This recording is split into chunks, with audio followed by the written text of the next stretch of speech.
Provas e ilustrações. A exploração e a visão de curto prazo, orientada para o presente, sob o regime monárquico e sob o republicanismo democrático. Do ponto de vista da teoria econômica, o fim da Primeira Guerra Mundial pode ser considerado o momento da história em que a propriedade privada governamental foi completamente substituída pela propriedade pública governamental. O momento a partir do qual se pode hipotetizar a concretização de uma tendência sistemática à exploração cada vez maior, isto é, à expansão governamental, e a graus cada vez maiores de preferência temporal social, isto é, a promoção da visão de curto prazo, orientada para o presente. Na realidade, este tem sido o grande tema por trás da história ocidental pós-Primeira Guerra Mundial, com alguns maus presságios no último terço do século XIX, em conjunto com uma crescente emasculação dos Ancien Régime de 1918 em diante. Praticamente todos os indicadores de exploração governamental e de preferência temporal cada vez maiores apresentaram uma sistemática tendência ascendente. Indicadores de exploração. Não há dúvida de que o volume de impostos cobrados da sociedade civil aumentou durante a era monárquica. Porém, ao longo de todo esse período, a cota de receitas governamentais permaneceu notavelmente estável e baixa, conclui o historiador econômico Carlo M. Cipolla. Apesar de tudo, deve-se admitir, sem dúvida, que a porção das riquezas nacionais apreendidas pelo setor público aumentou a partir do século XI, por toda a Europa, mas é difícil imaginar que, excetuando-se momentos e locais específicos, o poder público nunca conseguiu tomar mais do que de 5 a 8% da renda nacional. E ele, então, demonstra que essa porção não foi sistematicamente ultrapassada até a segunda metade do século XIX, nos tempos feudais, observa Bertrand de Jouvenel. Os gastos estatais, que é como nós os chamamos agora, eram considerados como os próprios gastos do rei, nos quais ele incorria em virtude de suas atividades. Quando as praticava, ele ao mesmo tempo encontrava-se em uma propriedade, no momento sentido da palavra, no moderno sentido da palavra. Isto é, ele encontrava-se dotado de direitos de propriedade que lhe garantiam um rendimento suficiente para a provisão das suas flexíveis necessidades. É como se fosse esperado de um governo da própria época que cobrisse as suas despesas correntes com as receitas provenientes de empresas públicas. Durante a centralização política ocorrida ao longo dos séculos XVI e XVII, surgiram novas fontes adicionais de receitas governamentais, impostos sobre importações, impostos sobre circulação de mercadorias e impostos sobre propriedades de terra. No entanto, até meados do século XIX, de todos os países da Europa Ocidental, apenas o Reino Unido, por exemplo, estabelecia imposto de renda desde o ano de 1843. A França introduziu pela primeira vez algum tipo de imposto de renda em 1873. A Itália, em 1877. A Noruega, em 1892. Os Países Baixos, em 1894, a Áustria, em 1898, a Suécia, em 1903, os Estados Unidos, em 1913, a Suíça, em 1916, a Dinamarca e a Finlândia, em 1917, a Irlanda e a Bélgica, em 1922, e a Alemanha, em 1924. Mas até mesmo no período da deflagração da Primeira Guerra Mundial, o total das despesas governamentais em percentagem do Produto Interno Bruto, o PIB, normalmente não aumentou para mais de 10%, só raramente ultrapassando os 15%, como no caso da Alemanha.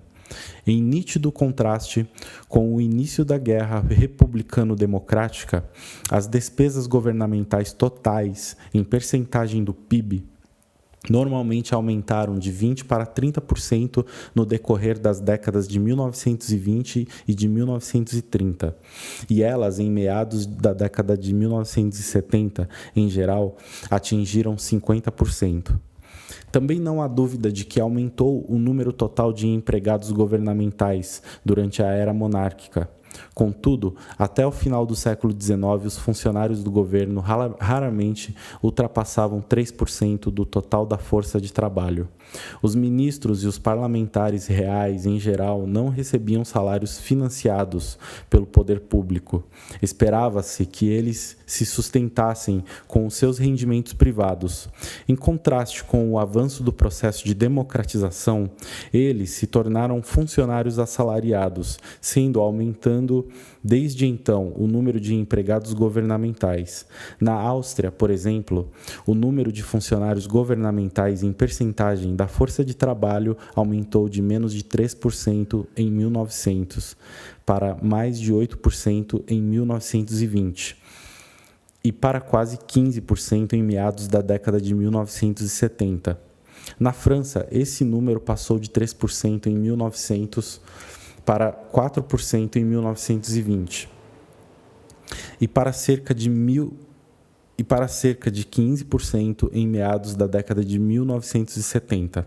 Na Alemanha, ele cresceu de 5% em 1900 para aproximadamente 10% em meados da década de 1920. E para aproximadamente 15% em meados da década de 1970. No Reino Unido, ele aumentou de menos de 3% em 1900 para mais de 6% em 1920 e, novamente, para cerca de 15% em meados da década de 1970. Esse padrão foi semelhante na Itália e em praticamente todos os lugares.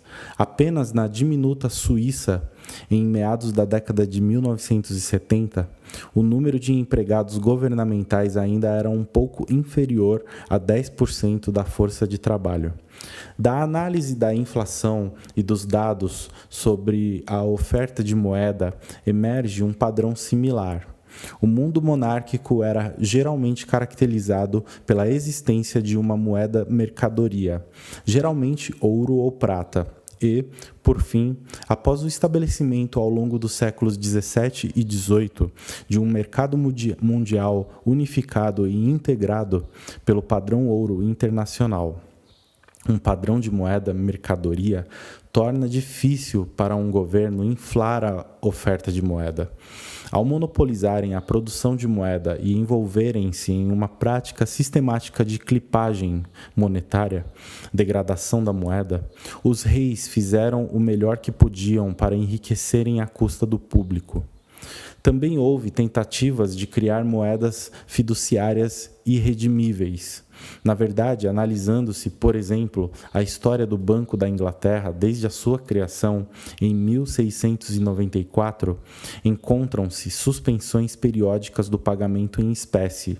Em 1696 e em 1720, em 1745 e de 1797 a 1821.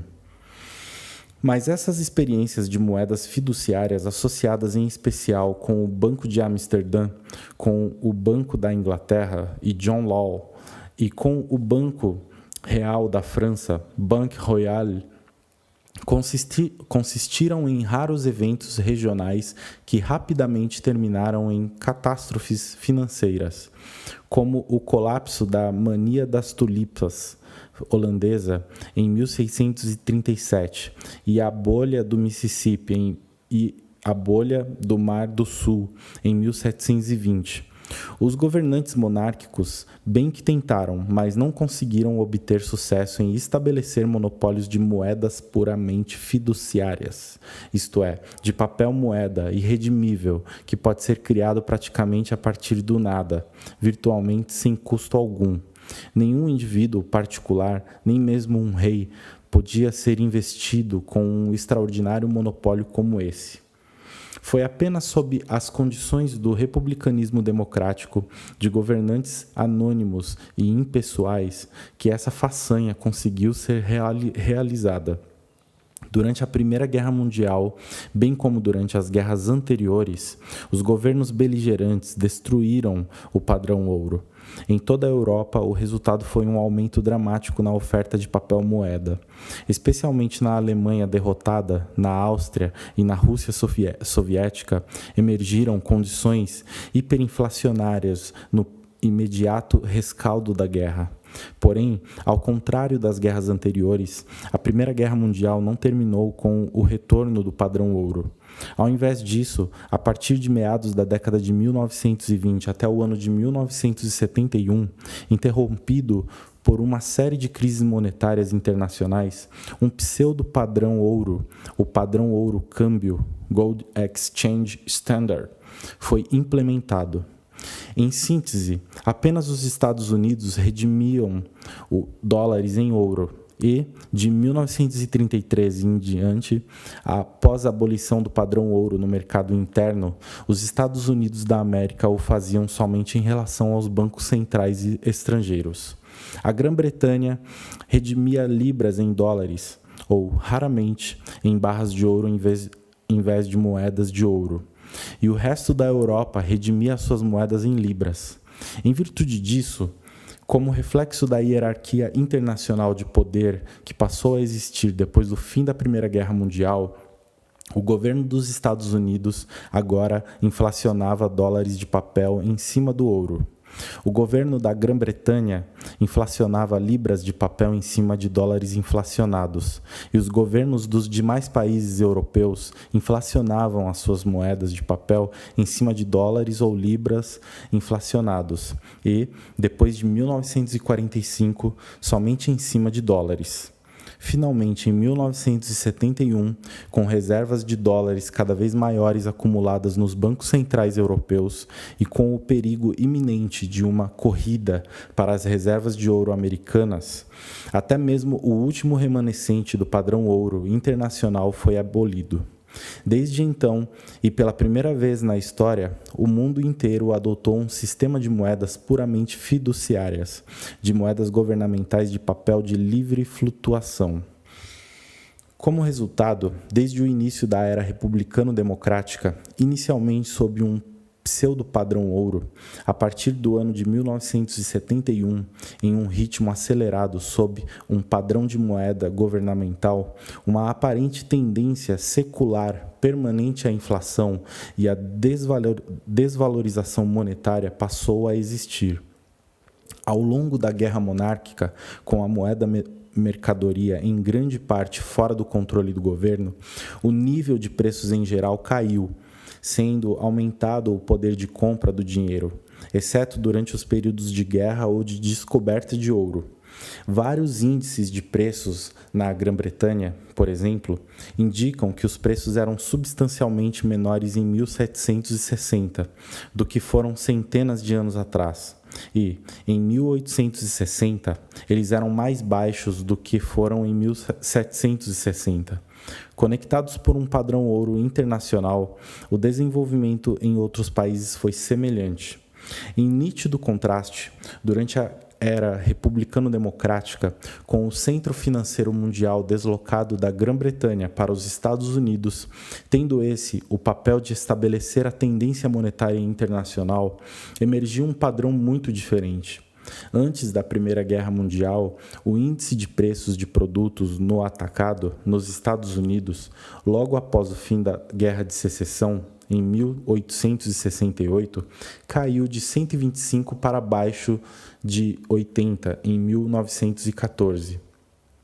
Ele, então, era inferior ao que fora em 1800. Em contraste, pouco tempo depois da Primeira Guerra Mundial, em 1921, o índice de preços de produtos no atacado nos Estados Unidos situou-se em 113. Após a Segunda Guerra Mundial, em 1948, ele subiu para 185. No ano de 1971, era de 255. Em 1981, alcançou 658. E, em 1991, foi para quase 1.000. Durante somente 2 décadas de moeda fiduciária irredimível, o índice de preços ao consumidor nos Estados Unidos subiu de 40 em 1971 para 136 em 1991. No Reino Unido, de 24 para 157, na França de 30 para 137, na Alemanha de 56 para 116. Do mesmo modo, no decorrer de mais de 70 anos, de 1845 a 1918, fim da Primeira Guerra Mundial, a oferta de moeda na Grã-Bretanha aumentou cerca de 6 vezes. Em distinto contraste, durante os 73 anos posteriores, de 1918 a 1991, a oferta de moeda nos Estados Unidos aumentou mais de 64 vezes. Além da tributação e da inflação, o governo pode recorrer à dívida para financiar as suas despesas correntes. Assim como em relação aos impostos e à inflação, não há dúvida de que a dívida governamental aumentou no decorrer da era monárquica. Entretanto, como foi teoricamente prognosticado, nesse quesito os monarcas também demonstraram moderação e visão de longo prazo, orientada para o futuro, significativamente maiores do que os zeladores republicano-democráticos. Em toda a era monárquica, as dívidas governamentais eram essencialmente dívidas de guerra. Apesar de o total da dívida, portanto, tender a aumentar com o passar do tempo, pelo menos durante os tempos de paz, os monarcas normalmente reduziram as suas dívidas. O exemplo britânico é bastante representativo. No decorrer dos séculos XVIII e XIX, a dívida governamental aumentou. Ela era de 76 milhões de libras após a Guerra Espanhola, em 1748, de 127 milhões de libras após a Guerra dos Sete Anos, em 1763. De 232 milhões de libras após a Guerra da Independência Americana, em 1783, e de 900 milhões de libras após as Guerras Napoleônicas, em 1815. Todavia, durante cada período de paz, 1727 a 1739, 1748 a 1756, 1762 a 1775, o total da dívida de fato diminuiu. A partir de 1815 a 1914, a dívida nacional britânica caiu de um total de 900 milhões de libras para abaixo de 700 milhões de libras. Em nítido contraste, desde o estabelecimento da era republicano-democrática, a dívida governamental na Grã-Bretanha só aumentou, tanto na guerra quanto na paz. Em 1920, ela era de 7,9 bilhões de libras. Em 1938, de 8,3 bilhões de libras. Em 1945, de 22,4 bilhões de libras. Em 1970, de 34 bilhões de libras.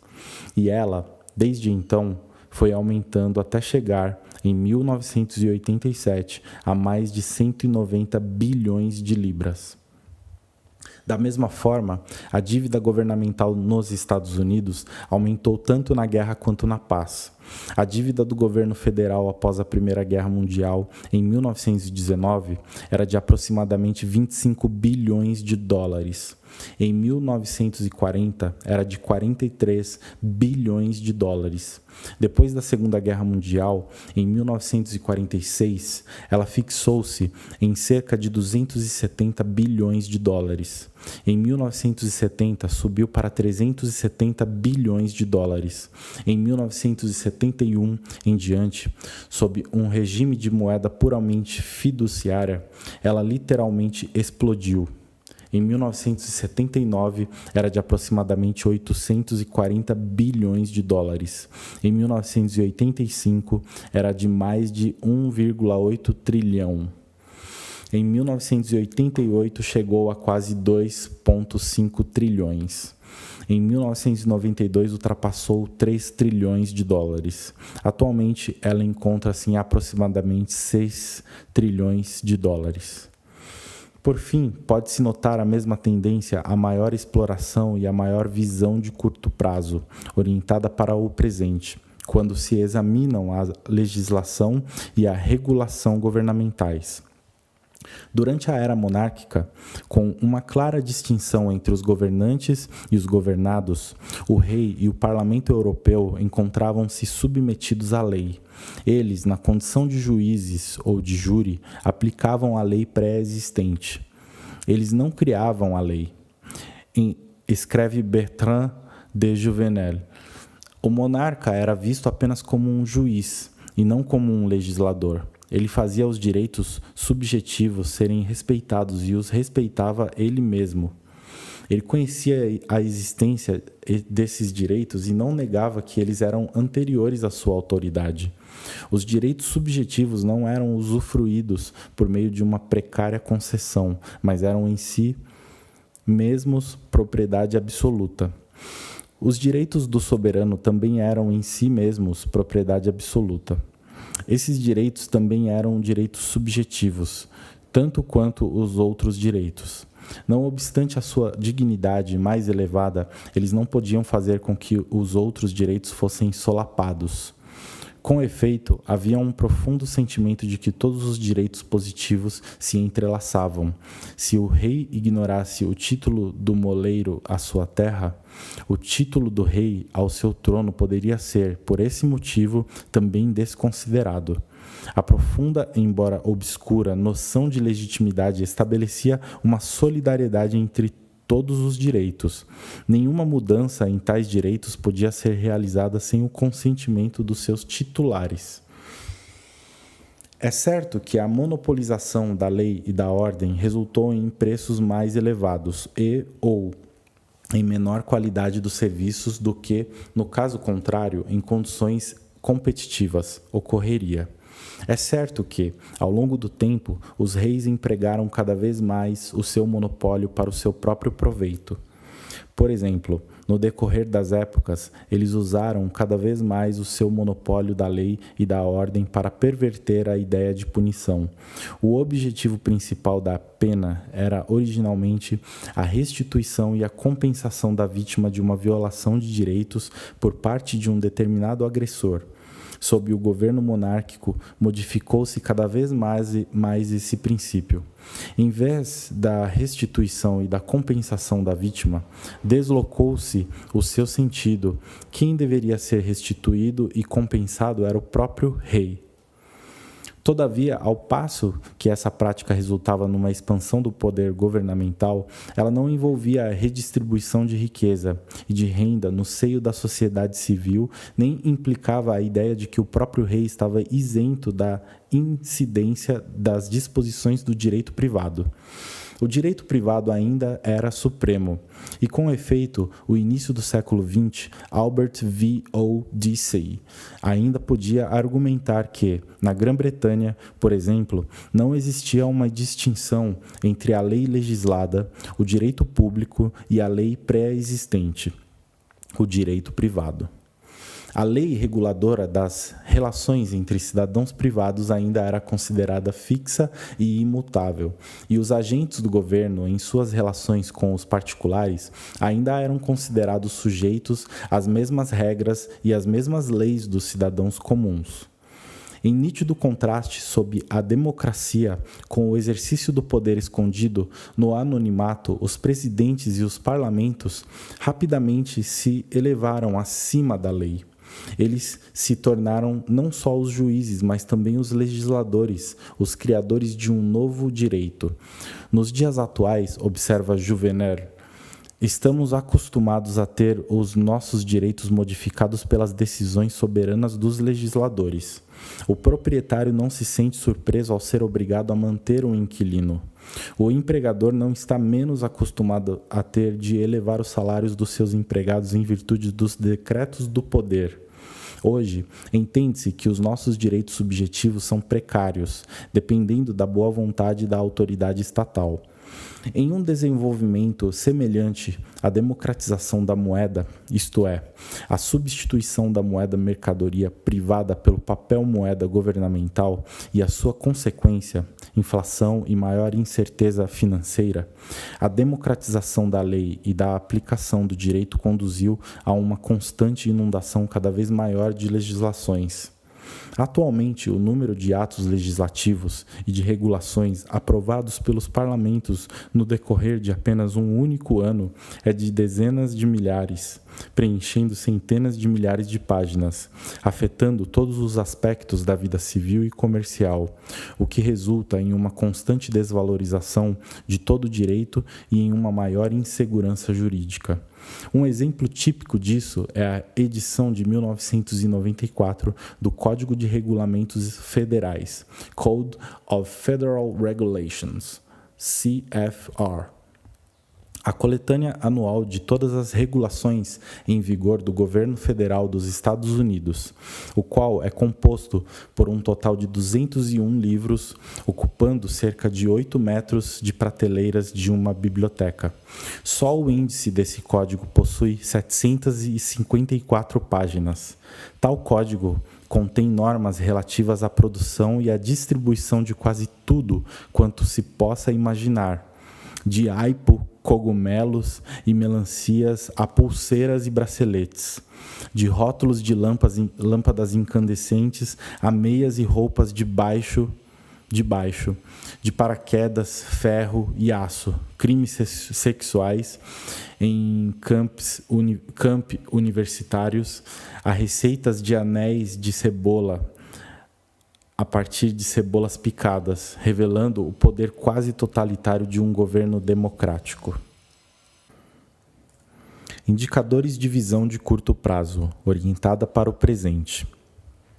O fenômeno da preferência temporal é um pouco mais difícil de ser compreendido do que o da expropriação e da exploração, e é mais complicado identificar indicadores adequados de visão de curto prazo, orientada para o presente.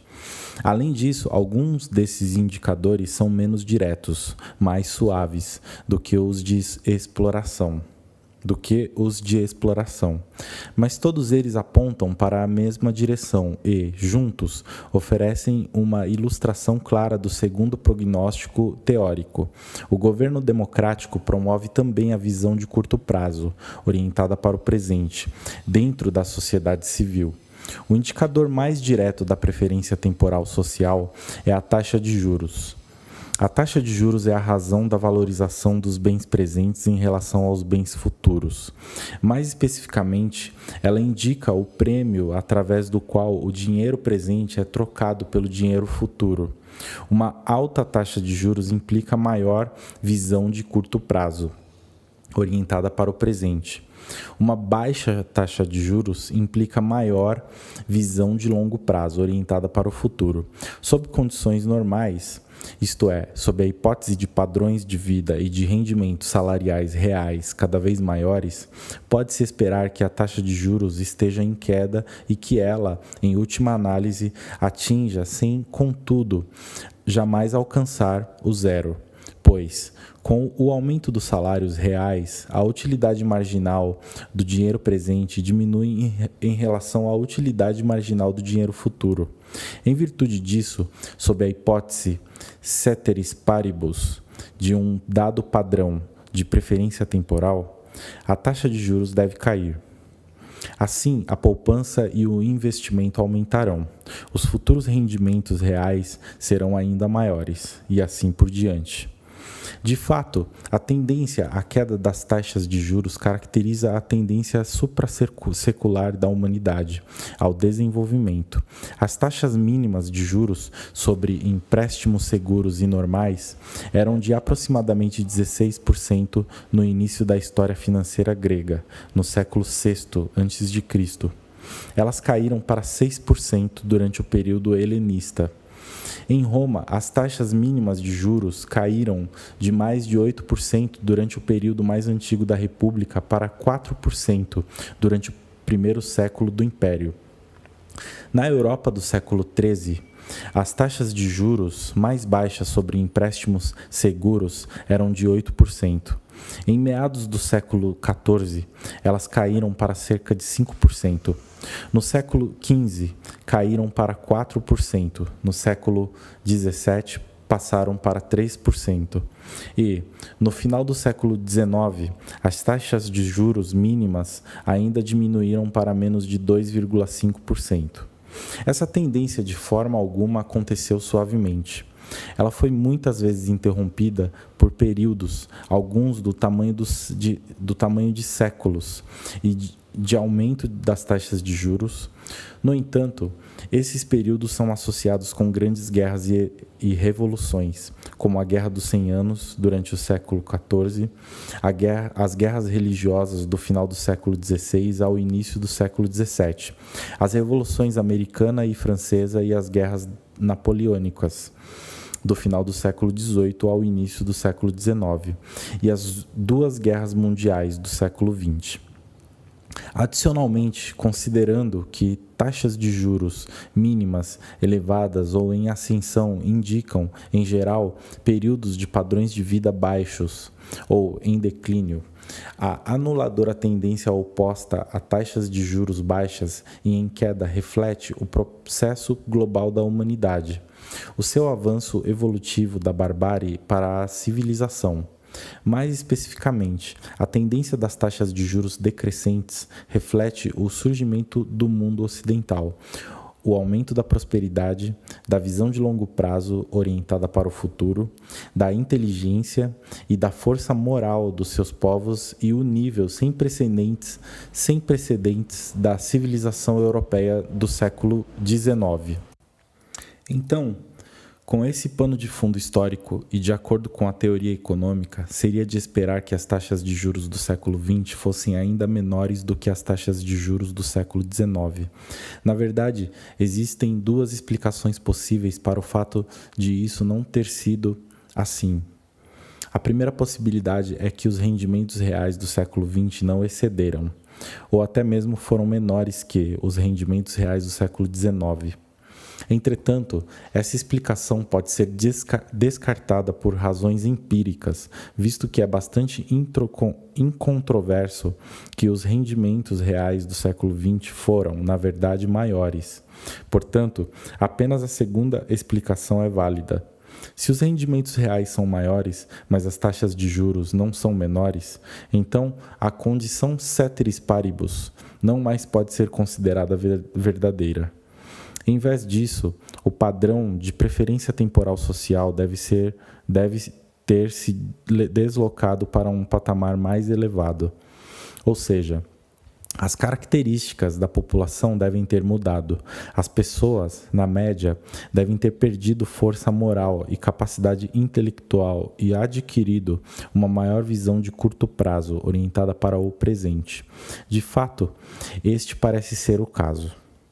De 1815 em diante, por toda a Europa e por todo o mundo ocidental, as taxas mínimas de juros diminuíram constantemente, chegando a uma baixa histórica de bem menos de 3% na média, na virada do século.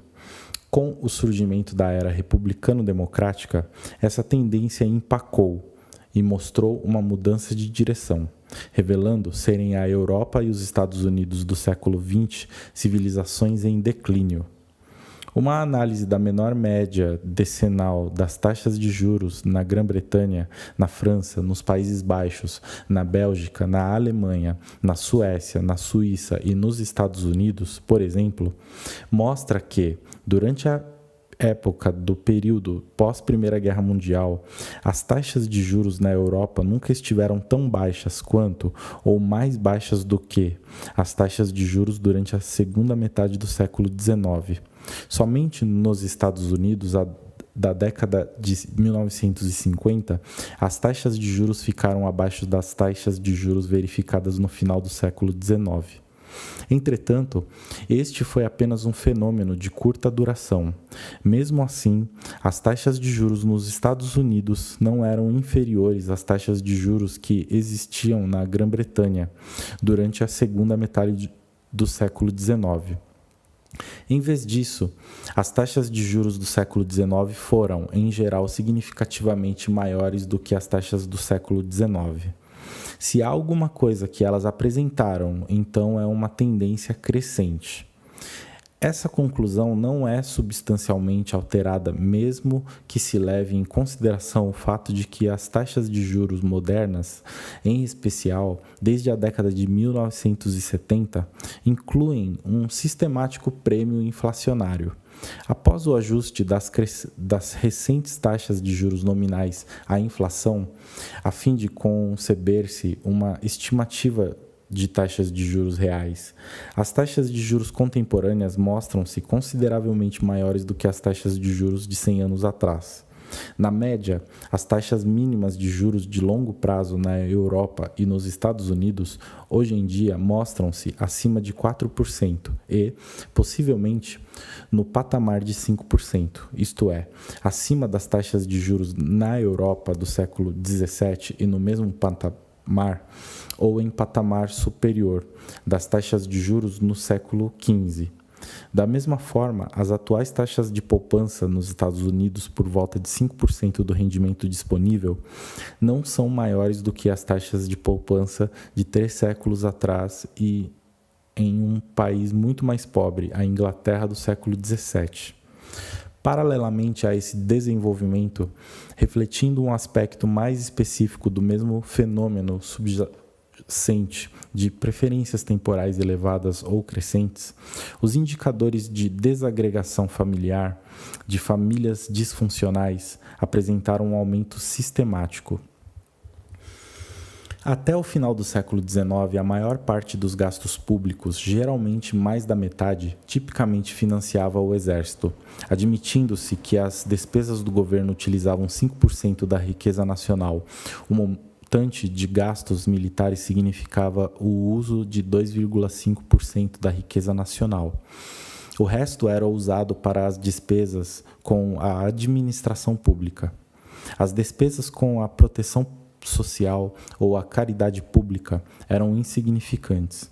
A poupança direcionada para a velhice era considerada responsabilidade individual e o auxílio aos pobres era entendido como tarefa da caridade privada voluntária. Em contraste, refletindo o igualitarismo inerente à democracia, a partir do início do processo de democratização no final do século XIX, surgiu a coletivização da responsabilidade individual. As despesas militares normalmente aumentaram para 5 a 10% da riqueza nacional. Porém, com os gastos públicos utilizando 50% da riqueza nacional, as despesas militares agora representam apenas de 10 a 20% do total dos gastos do governo. A maior parte das despesas governamentais, normalmente mais da metade das despesas totais e 25% da riqueza nacional, é agora direcionada para o custeio da rede pública de proteção social, isto é, para o seguro governamental compulsório contra a doença, os acidentes de trabalho, a velhice, o desemprego. Há uma lista sempre crescente de outros problemas, deficiências e incapacidades.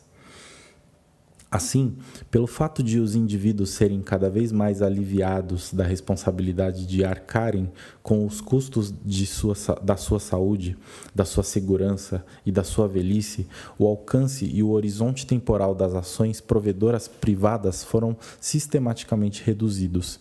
Em particular, caiu o valor do matrimônio, da família e das crianças, porque estes se tornam menos necessários em função da possibilidade de ser beneficiário do assistencialismo público. De fato, desde o princípio da era republicano-democrática, o número de filhos diminuiu e o tamanho da população endógena estagnou ou até mesmo diminuiu. Ao longo dos séculos, até o final do século XIX, a taxa de natalidade era praticamente constante, aproximadamente de 30 a 40 por 1.000 habitantes, em geral um pouco maior em países predominantemente católicos ou pouco menor em países predominantemente protestantes. Em contraste, durante o século XX, as taxas de natalidade por toda a Europa e por todos os Estados Unidos experimentaram um declínio dramático, para cerca de 15 a 20 por 1.000 habitantes. Ao mesmo tempo, As taxas de divórcio, ilegitimidade, família monoparental, celibato e aborto aumentaram, ao passo que as taxas de poupança pessoal já começaram a estagnar ou até mesmo a diminuir em vez de aumentarem proporcionalmente, ou até mesmo mais do que proporcionalmente, com o aumento da renda. Ademais, como consequência da depreciação do direito resultante da legislação e da coletivização da responsabilidade individual, efetuada em particular pela legislação de previdência social, a taxa de crimes de natureza grave, assassinato, agressão, roubo e furto, por exemplo, também demonstrou uma sistemática tendência ascendente. No curso normal dos acontecimentos, isto é, com o aumento do padrão de vida, é de se esperar que a proteção contra desastres sociais como o crime se submeta a uma melhoria contínua, assim como é de se esperar que a proteção contra desastres naturais como inundações, terremotos e furacões se torne progressivamente melhor. Na verdade, em toda a história do mundo ocidental, este parece, de modo geral, ter sido o caso até os tempos recentes, durante a segunda metade do século XX, quando as taxas de criminalidade começaram a subir de forma constante. Certamente, há uma série de fatores além da irresponsabilidade e da visão de curto prazo, orientada para o presente, cada vez maiores, desencadeadas pela legislação e pelo assistencialismo, que podem contribuir para a criminalidade. Os homens cometem mais crimes do que as mulheres. Os jovens cometem mais crimes do que os mais velhos. Os negros cometem mais crimes do que os brancos. E os habitantes das cidades cometem mais crimes do que os habitantes das zonas rurais. Assim, as alterações na composição dos sexos, das faixas etárias e das raças e o grau de urbanização deverão desencadear um efeito sistemático sobre o crime. Entretanto, todos esses fatores são relativamente estáveis, não influindo, portanto, em qualquer alteração sistemática na tendência de longo prazo à redução das taxas de criminalidade. Nos países europeus, as populações foram e são relativamente homogêneas. Nos Estados Unidos, a proporção de negros manteve-se estável. A composição dos sexos é, em grande parte, uma constante biológica. Como resultado das guerras, apenas a proporção do sexo masculino diminuiu de maneira periódica, sendo reforçada. Da mesma forma, a composição das faixas etárias tem mudado apenas lentamente e, em virtude da diminuição da taxa de natalidade e do aumento da expectativa de vida, a idade média da população aumentou, o que, na verdade, resultou a diminuir ainda mais as taxas de criminalidade. Por fim, o grau de urbanização começou a aumentar radicalmente de 1800 em diante. Pode-se atribuir um período de crescentes taxas de criminalidade durante o início do século XIX a esse surto inicial de urbanização. Porém, após um período de adaptação ao novo fenômeno da urbanização, a partir de meados do século XIX, a equilibradora tendência à queda das taxas de criminalidade foi novamente retomada. Apesar do fato de que o processo de rápida urbanização continuou nos 100 anos seguintes e quando as taxas de criminalidade começaram a sistematicamente aumentar a partir de meados do século XX, o processo de urbanização crescente realmente chegou a uma interrupção.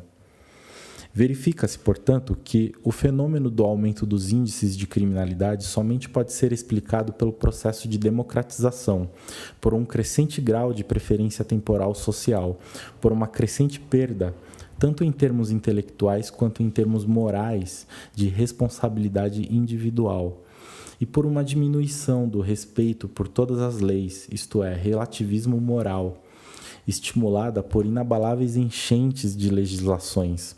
É claro, a alta preferência temporal não é equivalente ao crime. Uma alta preferência temporal também pode encontrar expressão perfeitamente legítima em coisas como imprudência, irresponsabilidade, grosseria, preguiça, estupidez ou hedonismo.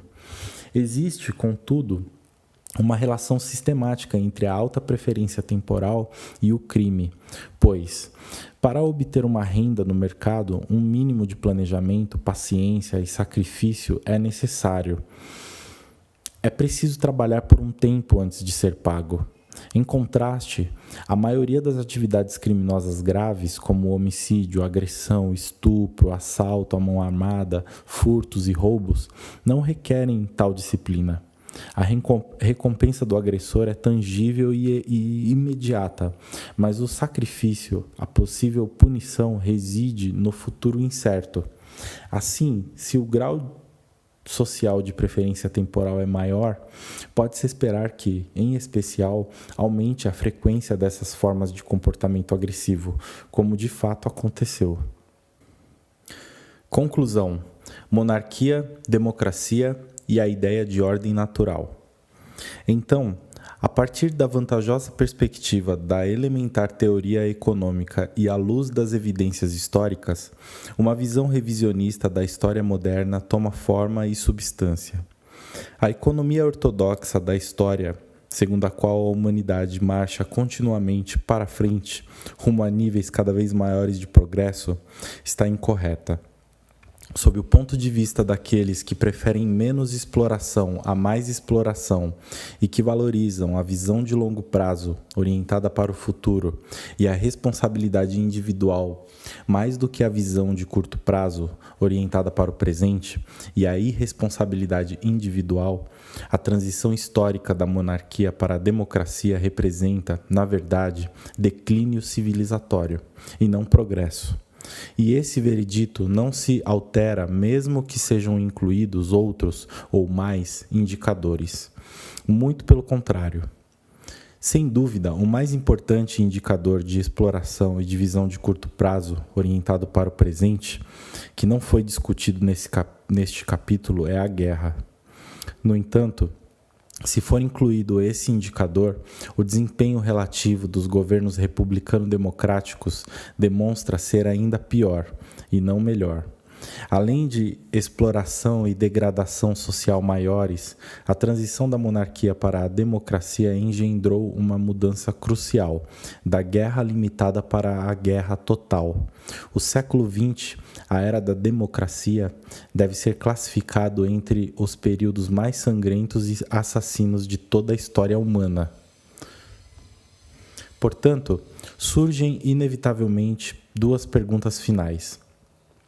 O atual estado de coisas não pode ser o fim da história? O que podemos esperar? E o que podemos fazer?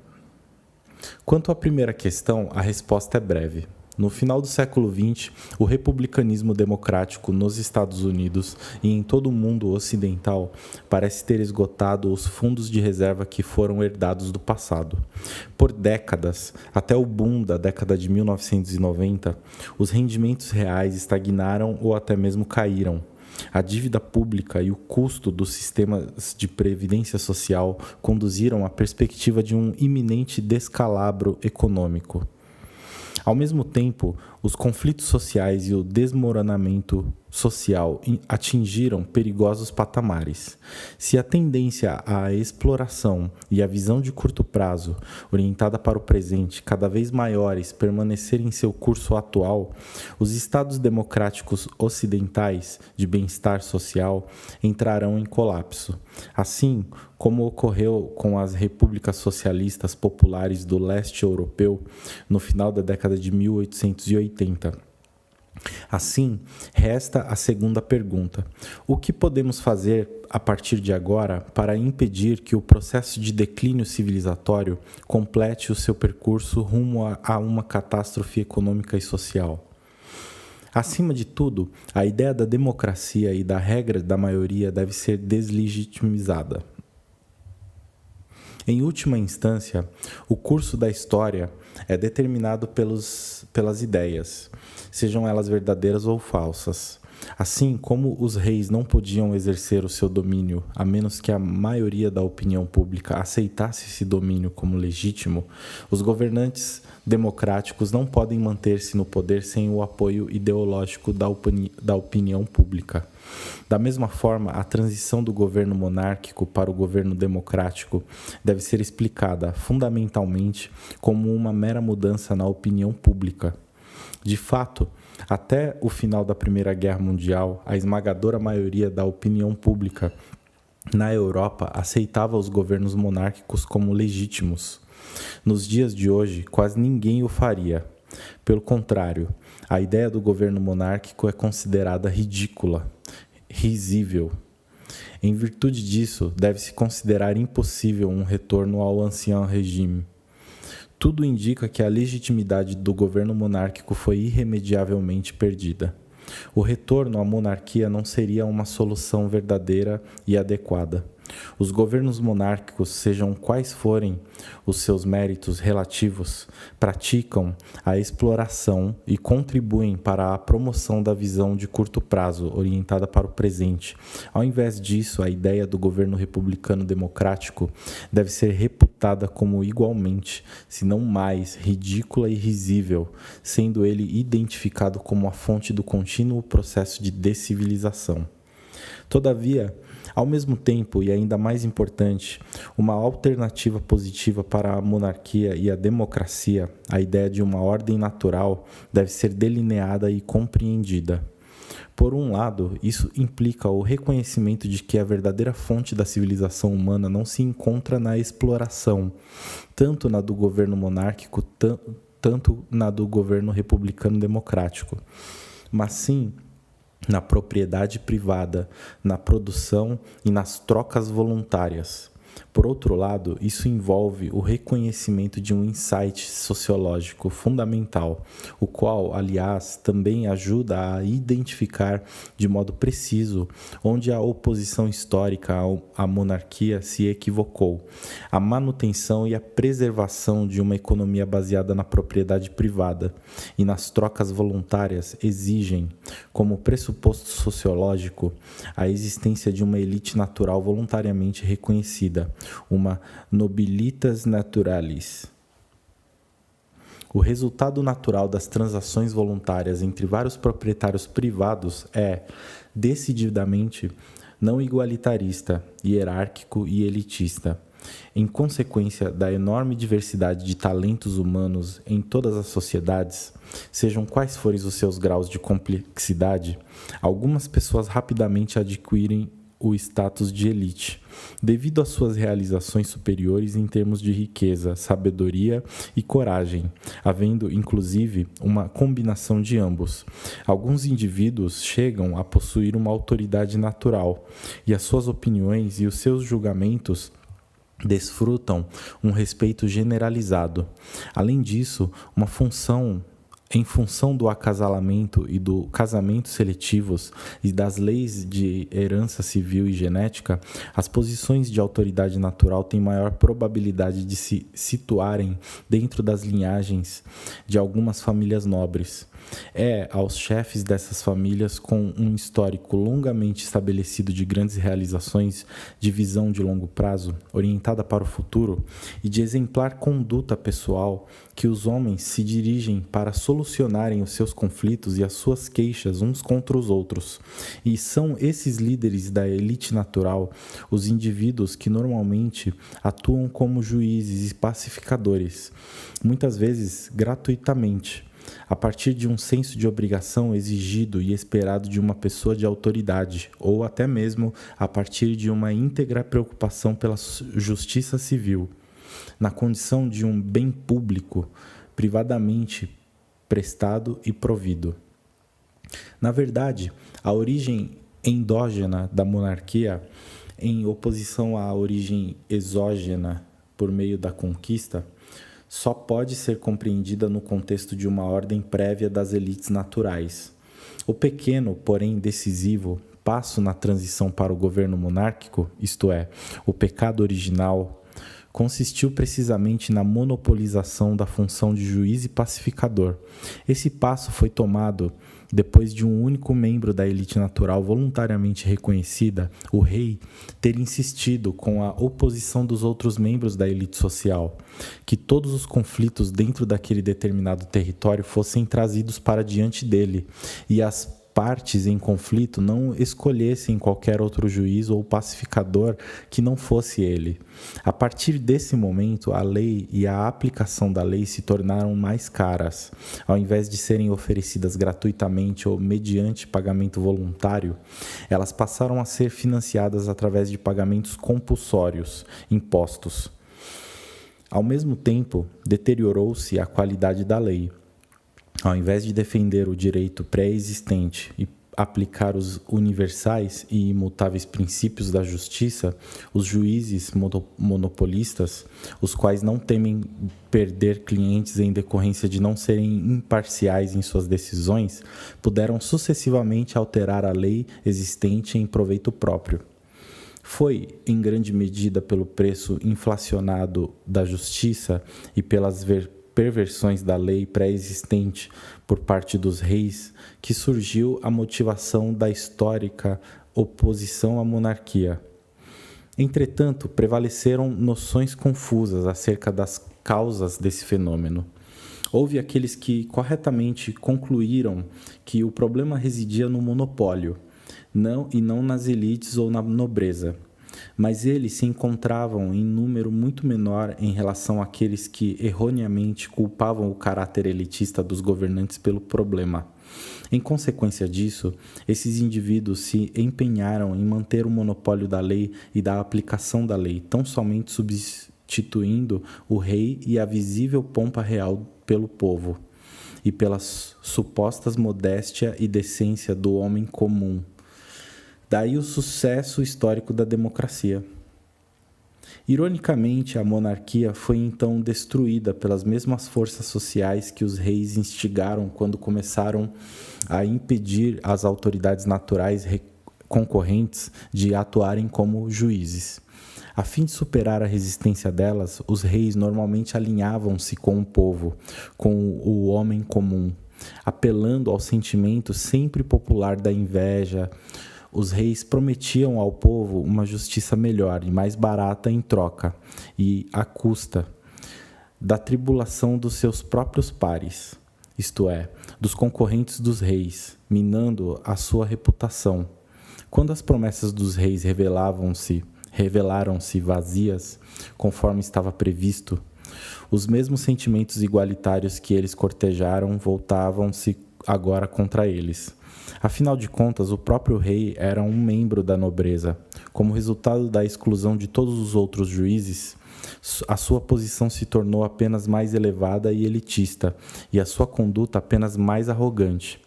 Nesse sentido, pareceu mais do que lógico, então, que os reis também deveriam ser derrubados e que as políticas igualitaristas, as quais foram iniciadas pelos próprios monarcas, deveriam ser concretizadas através da sua derradeira conclusão, o monopólio dos serviços judiciais pelo homem comum.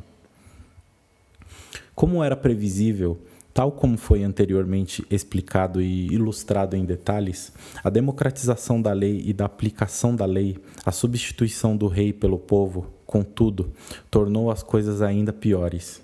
O preço da justiça e da pacificação aumentou astronomicamente, e durante todo esse tempo a qualidade da lei deteriorou-se ao ponto em que a ideia do direito como um corpo de princípios universais e imutáveis de justiça praticamente desapareceu da opinião pública, sendo substituída pela concepção do direito como uma legislação, lei criada pelo governo. Ao mesmo tempo, a democracia obteve êxito numa área em que a monarquia só conseguiu efetivar um modesto preâmbulo, na decisiva destruição das elites naturais. As fortunas das grandes famílias se dissiparam, e a sua tradição de independência cultural e econômica, de perspicácia intelectual e de liderança moral e espiritual foi esquecida.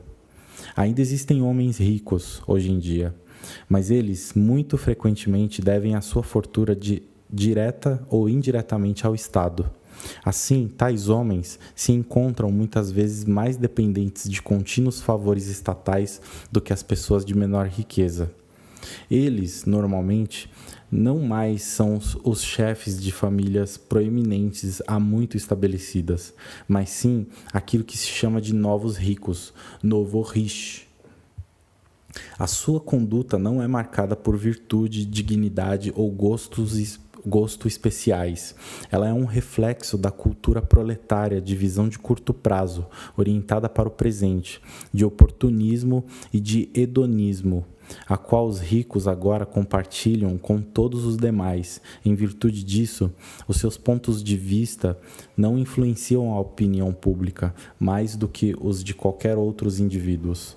Portanto, quando o Estado democrático finalmente exaurir a sua legitimidade, o problema a ser enfrentado será significativamente mais complicado do que o problema da época em que os reis perderam a sua legitimidade. Nesses tempos, teria sido suficiente abolir o monopólio real da lei e da aplicação da lei e substituí-lo por uma ordem natural de jurisdições concorrentes, pois ainda existiam remanescentes das elites naturais que poderiam assumir essa tarefa. Isso agora não é mais suficiente. Se o monopólio da lei e da aplicação da lei dos governos democráticos for dissolvido, não parece haver outra autoridade a quem se poderá recorrer por justiça, e o caos parece inevitável. Assim, além da defesa da abolição da democracia, é de fundamental importância estratégica que, ao mesmo tempo, seja dado suporte ideológico a todas as forças sociais descentralizadoras ou até mesmo secessionistas. Em outras palavras, a tendência à centralização política que caracterizou o mundo ocidental por muitos séculos, primeiro sob o governo monárquico, em seguida sob os auspícios democráticos, deve ser sistematicamente revertida. Mesmo que, como resultado de uma tendência separatista, floresça um novo governo, democrático ou não, a existência de governos territorialmente menores e de uma maior concorrência política tenderá a favorecer a moderação no tocante à exploração. Em todo caso, apenas em pequenas regiões, comunidades ou bairros é que será novamente possível para alguns poucos indivíduos, com base no reconhecimento popular da sua independência econômica, das suas grandes realizações profissionais, da sua vida pessoal moralmente impecável e dos seus juízos e gostos superiores, ascender às fileiras das autoridades naturais voluntariamente reconhecidas e dar legitimidade à ideia de uma ordem natural de juízes concorrentes e de jurisdições sobrepostas, isto é, de uma sociedade anárquica